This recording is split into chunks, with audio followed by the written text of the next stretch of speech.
People don't know that Bill Cosby's only son was actually murdered in 1997.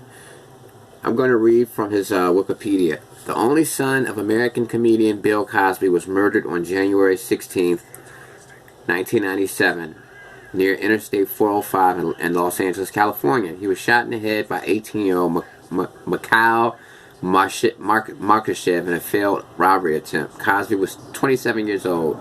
His death resulted in significant media coverage, public outrage, and an outpouring of support for the Cosby family.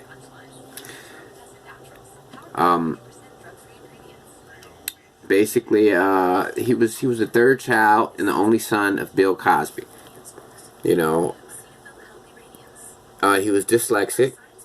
He was actually dyslexic. He was diagnosed with that when he entered Morehouse College. When he entered Morehouse College, he was diagnosed with dyslexia. And, you know, in 1997, he was in Los Angeles doing a winter break from his classes at Columbia University. In the early hours of January 16th, after visiting friends in the city, he was driving on North Interstate 405. At approximately 1 a.m., he pulled off the freeway onto Skirball Center Drive to fix a flat tire of his dark green Mercedes-Benz. He called his girlfriend, Stephanie Crane, who drove to meet him. She parked behind him to light the area with her headlights while Cosby changed the tire.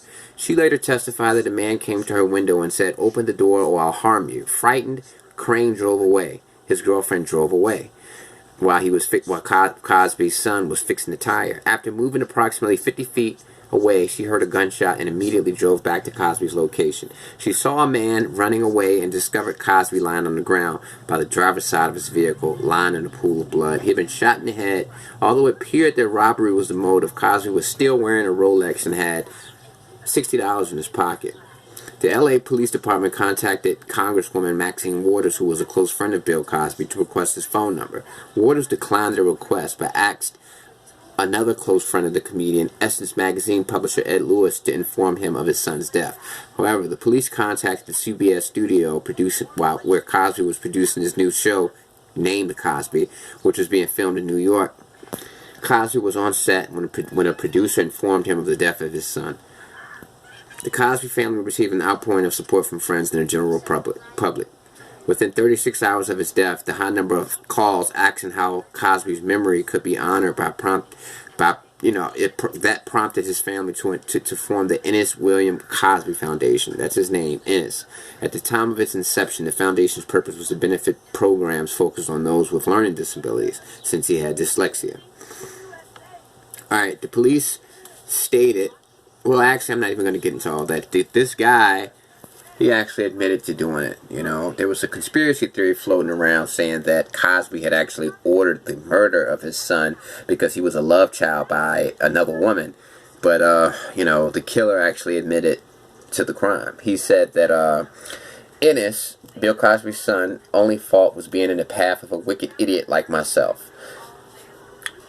The senseless tragedy of his untimely death and a sacred sorrow experienced by his family is something that I hope you will never have to experience, and yet it happens daily in the world.